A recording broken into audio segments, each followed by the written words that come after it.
pasangan hidup dikaruniai orang yang ada di samping kita, menurut saya merupakan sebuah anugerah yang luar biasa yang diberikan oleh Tuhan kepada kita di dalam kehidupan ini. Tempat bersandar, tempat mencurahkan segala isi hati, dan lain-lain. Namun, bagaimana hubungan ya antara pasangan, orang yang ada di sekitar kita, belahan jiwa kita dengan kebahagiaan yang kita miliki? Selamat pagi Smart Listeners, selamat hari Jumat kembali. Hari ini Tasya Rustama akan menemani Anda tentu saja masih dalam program Smart Happiness. Di kesempatan kali ini kita akan berbincang bagaimana mencari kebahagiaan sejati yang ada di hidup kita. Dan tentu saja di kesempatan pagi hari ini sudah ada Pak Arfan Pradiansyah. Halo Pak Arfan, selamat pagi. Selamat pagi Tasya, apa kabar hari ini? Baik, Alhamdulillah Pak Arfan, bagaimana kabarnya? Ya, masih dalam suasana duka ya. Semoga bisa dilalui dengan kuat begitu ya Pak Arfan ya.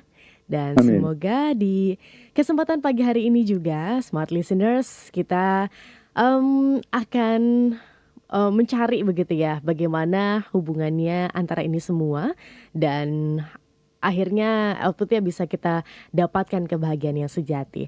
Namun Pak Arfan, untuk membuka, mungkin boleh jelaskan makna begitu ya dari lagu yang tadi diputarkan di kesempatan pagi hari ini. Silakan Pak Arfan. Ya, lagu ini luar biasa artinya buat saya ya.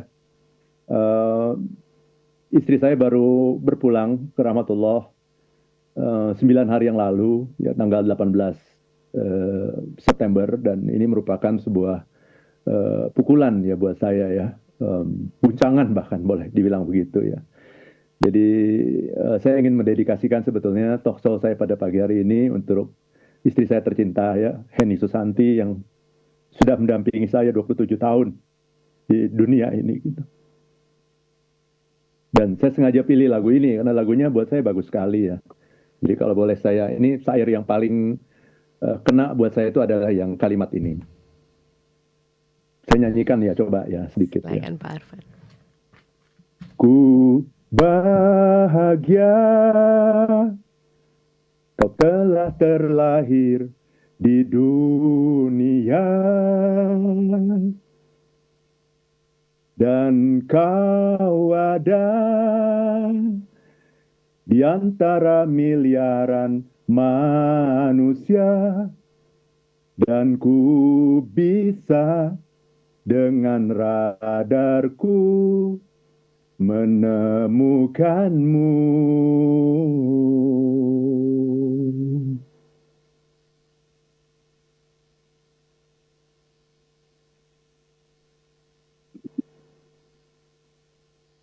Itu Tasya. Baik, sebuah lagu yang penuh makna tentu saja Smart Listeners, apalagi jika punya kenangan tersendiri begitu ya Pak Arfan ya, di dalam sebuah perjalanan hidup seseorang, apalagi jika kita berbicara seputar soulmate. Ini menjadi sebuah topik kita di kesempatan kali ini. Smart Listeners, untuk Anda yang mungkin ingin bergabung bersama dengan kami, 0812 11 12 959 bisa menjadi link Anda. Anda bisa berbagi, mungkin mengungkapkan rasa kebahagiaan Anda ketika mungkin bisa bersama dengan orang yang Anda sayangi, Anda cintai di kesempatan pagi hari ini. Anda boleh juga mungkin bertanya ataupun berkomentar di YouTube channel kami di Radio Smart FM. Pak Arfan, kita jeda dulu ya di kesempatan pagi hari ini. Untuk satu sesi selanjutnya Smart Listeners tetap bersama dengan kami masih dalam program Smart Happiness. Program Smart Happiness di pagi hari ini masih akan menemani aktivitas pagi hari Anda Smart Listeners, dan sebuah topik yang sangat mendalam begitu. Di kesempatan pagi hari ini kita masih membahas soal soulmate.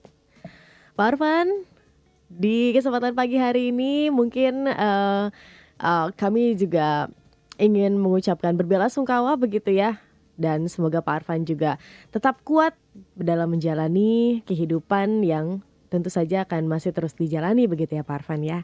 Namun topik kami seputar soulmate di kesempatan pagi hari ini ingin saya tanyakan, mungkin bagaimana Pak Arfan tahu bahwa Beliau almarhumah itu merupakan soulmate-nya Pak Arfan. Apa yang membuat Pak Arfan bersyukur begitu? Silakan. Iya, jadi kan kalau kita bicara mengenai hubungan antara suami dan istri, itu sebenarnya kan ada beberapa level ya, Mhm, Tasya ya. Level yang paling basic itu kan adalah yang namanya desire, mhm, gitu ya. Jadi ketika seorang pria bertemu dengan seorang wanita, gitu ya, pasti itu ada sebuah getaran gitu, ya. Dan getaran itu yang disebut dengan desire. Apa sih desire?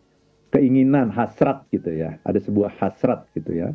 Dan itu adalah sesuatu yang sangat alamiah, sangat sehat gitu ya. Artinya kalau perkawinan itu diciptakan atau terjadi tanpa adanya desire, itu nggak sehat gitu. mhm, Jadi selalu itu ada yang namanya desire, ketertarikan gitu ya, secara asmara gitu ya, antara pria dan wanita gitu. Tapi kalau hanya perkawinan itu didasarkan pada yang namanya desire saja, mhm, itu cepat bosen gitu mmm, ya. Lama-lama kan yang namanya orang itu kan ya menua ya. ya, Menua itu kan berarti tidak seperti awalnya dulu gitu ya. Pasti akan terjadi penurunan dalam banyak hal gitu ya yang bersifat fisik gitu. mhm, mhm, Karena itu seharusnya sebuah perkawinan itu dasarnya bukan hanya desire. Kan ada banyak orang yang begitu ketemu perempuan cantik gitu ya, ketemu laki-laki ganteng gitu ya, kemudian langsung oke, kita menikah gitu ya. Itu dasar yang sangat rapuh sesungguhnya karena mhm, hanya fisik. Maka kita harus lihat ada level yang kedua. Tingkat yang kedua itu yang disebut dengan intimacy. mhm, Intimacy itu adalah ketika kita bisa ngomong apapun dengan dia, ya. Dan yang menarik intimacy itu bukan bicara hal-hal yang penting-penting, mhm, Tasya. Jadi kalau lagi ngomong berdua tuh yang diomongin apa sih? Yang diomongin adalah bagaimana pengelolaan keuangan keluarga, mhm, bagaimana masa depan anak harus sekolah di mana, mmm, bagaimana kita mau naik haji ini kapan, misalnya gitu ya. Bagaimana kita bisa meningkatkan karir, itu mhm, omongan yang serius-serius gitu. mhm, Omongan yang serius-serius itu tidak menunjukkan bahwa kita memiliki intimasi dengan pasangan kita. Justru intimasi itu ditujukan oleh apa coba? omongan, receh begitu ya Pak Arfan? Omongan receh, Mhm, omongan yang remeh-temeh, omongan yang kayak yang gak ada gunanya mhm, gitu. Omongan yang kalau ada orang yang nguping gitu ya, ada orang yang dengerin, ini ngomong apa sih gitu ya. Malu-maluin deh gitu kayaknya gitu ya. Oh motivator ngomongnya kayak gitu. Misalnya begitu ya. Omongan-omongan yang remeh-temeh, receh, yang gak ada artinya. Tapi ketika kita obrolin dengan pasangan kita itu kok asik gitu ya. Nah itu sudah sebuah tanda bahwa ada peningkatan dalam hubungan gitu. mmm, Ada peningkatan. Jadi pasangan kita itu sudah menjadi sahabat ya buat kita, tempat curhat kita, tempat ngomong apapun gitu. Nah itu tapi itu baru level 2 sebenarnya gitu ya. Nah dalam perkawinan itu mestinya ditingkatkan lagi ke level berikutnya, level yang ketiga gitu ya. Level yang ketiga itu namanya komitmen mhm, gitu ya. Ketika seseorang itu kita sudah bisa komit dengan dia gitu. Komitmen itu apa sih? Komitmen itu adalah do whatever it takes. mhm, Melakukan apapun juga gitu untuk kebahagiaan, kesejahteraan pasangan kita. Itu namanya komitmen. Jadi kalau udah masuk ke komitmen itu berarti levelnya udah lebih tinggi lagi tuh gitu. Jadi apapun yang terjadi pada pasanganku itu adalah masalahku. Apapun yang dia hadapi itu adalah tantanganku. Sama gitu. Semuanya itu kita sudah merasa menjadi life partner mhm, atau menjadi life mate gitu. Gitu ya. Jadi saya ingin bilang ya, kalau desire itu sifatnya baru physical. Desire itu sifatnya baru bersifat biologis gitu. Tapi kalau udah sampai intimacy itu levelnya udah naik jadi psikologis gitu. Tapi kalau udah sampai yang komitmen tadi itu, aku ingin mempertahankan perkawinan ini sampai kapanpun gitu. Ini tidak akan tergoyahkan oleh apapun gitu. Ya, tidak akan tergoyahkan oleh situasi, kondisi, kesehatan, penyakit, apapun. Pokoknya aku komit sama kamu. Nah itu udah sampai pada level spiritual berarti. Mhm. Tapi itu saja, ya, itu belum membuat kita menjadi soulmate. Itu belum. Itu baru langkah-langkah yang kita lakukan untuk mencapai nanti situasi yang paling tinggi. Itulah yang namanya soulmate. Hmm. Tapi dasarnya, kalau perkawinan itu dasarnya cuma desire aja, nggak bakal dia jadi soulmate. Kalau perkawinan itu dasarnya cuma intimacy, itu juga belum nyampe. Tapi kalau perkawinan itu sudah sampai pada level komitmen, artinya saya mau melakukan apapun juga untuk kamu, do whatever it takes, tantanganmu tantanganku, masalahmu masalahku. Nah itu sudah sebuah basic yang sangat kokoh, yang sangat kuat, ya, untuk bisa mencapai yang namanya soulmate. Tapi itu belum soulmate, sampai di situ pun belum soulmate. Itu namanya baru life mate. Apa itu life mate? Teman hidup. Teman hidup. Nah, nanti soulmate ada lagi satu langkah lagi yang harus kita capai untuk mencapai soulmate itu. Jadi, tolong bedakan antara yang namanya soulmate dengan life mate. Itu dua yang berbeda, Tasya. Mhm. Berarti kalau teman hidup itu masih basic begitu ya Pak Arfan ya. Kalau soulmate ini kan belahan jiwa. Perbedaannya apa Pak Arfan? Ya, jadi ada satu kata kunci gitu ya ketika kita bicara mengenai soulmate. Kalau yang tadi yang pertama itu desire, Mhm. kuncinya. Yang kedua tadi intimacy. Mhm. Yang ketiga adalah komitmen. Nah, sekarang yang keempat ini. Kalau baru komitmen itu udah life partner, Ya. life mate, pasangan hidup, teman hidup gitu ya. Mhm. Yang akan komit, yang akan berlangsung langgeng untuk selamanya. Tapi beda gitu. Kalau soulmate itu ada unsur di situ, ada unsur kalau yang komitmen itu spiritual gitu. Kalau soulmate itu highly spiritual. Hmm. I Spiritual yang see. lebih tinggi lagi gitu. Apa itu? Nah, saya memperkenalkan sebuah kata kunci ini. Ya, untuk nanti mengecek diri kita apakah kita dan pasangan kita itu sudah soulmate atau belum gitu. Kata kuncinya itu adalah yang namanya connected, Hmm. connected gitu. Itu namanya soulmate itu connected. Apa itu connected? Selalu terkoneksi. Jadi kayak kita ngelihat HP. HP kita ini sekarang terkoneksi nggak? Coba kalau kita lihat sekarang ini. HP kita terkoneksi nggak gitu dengan operatornya gitu. Ada putusnya nggak HP kita dengan operatornya? Ya. Nah, itulah yang namanya connected itu selalu terhubung gitu. Mhm. Dan sesungguhnya connected ini adalah sebuah konsep ya yang sangat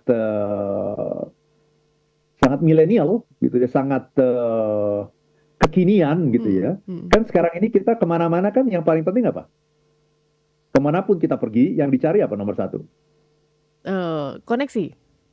Iya, kita terkoneksi nggak gitu? Kan yang paling dicari kan kemana-mana kita, ini wifi-nya berapa nih gitu kan? Selalu Mhm. ditanya kan, kita terkoneksi nggak? Karena emang itu di zaman milenial ini, di zaman metaverse ini, yang paling penting itu adalah connected. Kita terkonek nggak dengan dunia ini kan begitu? Ya. Nah, sebelum kita bicara bahwa kita terkonek dengan dunia ini, maka yang harus kita lihat adalah kita terkonek nggak dengan pasangan kita gitu. Mhm.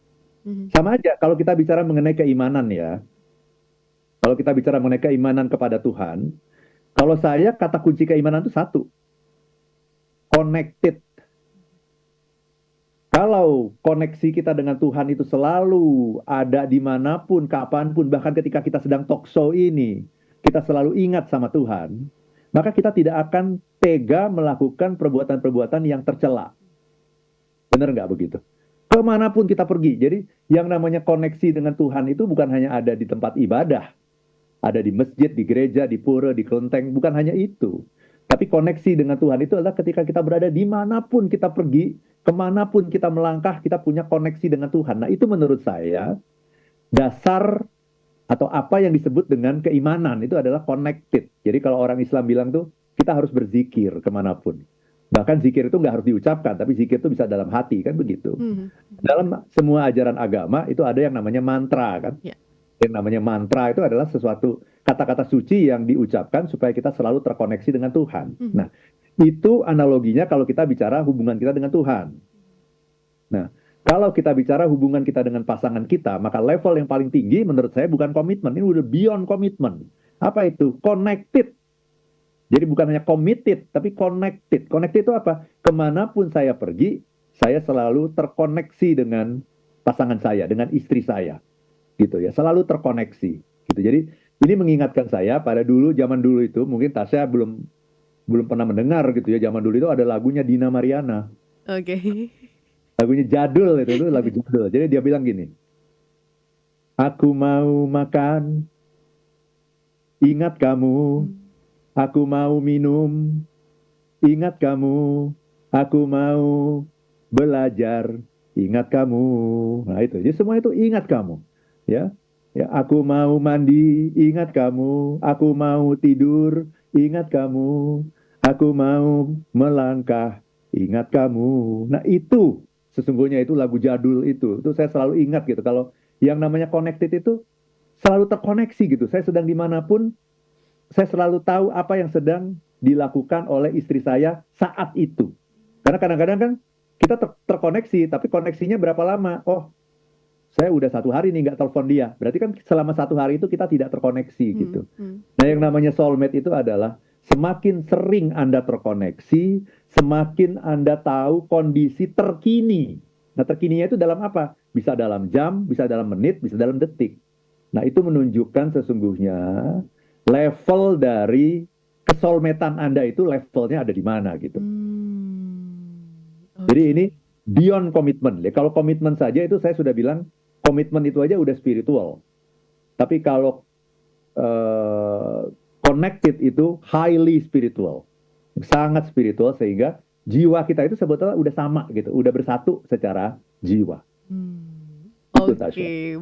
Ini apakah sama ya Pak Arfan, dengan kegiatan mungkin kalau saya sama suami saya tuh, saya masak apa, nanti suami saya pulang, "Ya, saya pengen banget ini nih," gitu. Jadi Ah, ngeklop begitu apa yang dia pengen, itu yang saya sajikan begitu kan. Apakah itu salah satu bentuk dari connected? yes, yes. Salah satu bentuknya adalah Mmm. adalah itu gitu. Jadi dia udah tahu gitu ya. Kira-kira kita juga udah bisa membaca nih ini kalau cuaca kayak gini dia kira-kira sukanya makan apa gitu. Dan tentunya itu kan ada sebuah pengalaman sebelumnya gitu. Ya, ya. Ada sebuah pengalaman sebelumnya. Jadi kalau ada orang yang nanya soulmate itu apakah itu sebuah takdir gitu ya? Apakah itu sesuatu yang kita ciptakan gitu? Kalau saya percaya itu gabungan dari keduanya gitu. Mmm, Ya, karena ketika seseorang dipertemukan dengan pasangan hidupnya, itu sesungguhnya adalah bagian dari rencana Tuhan mhm.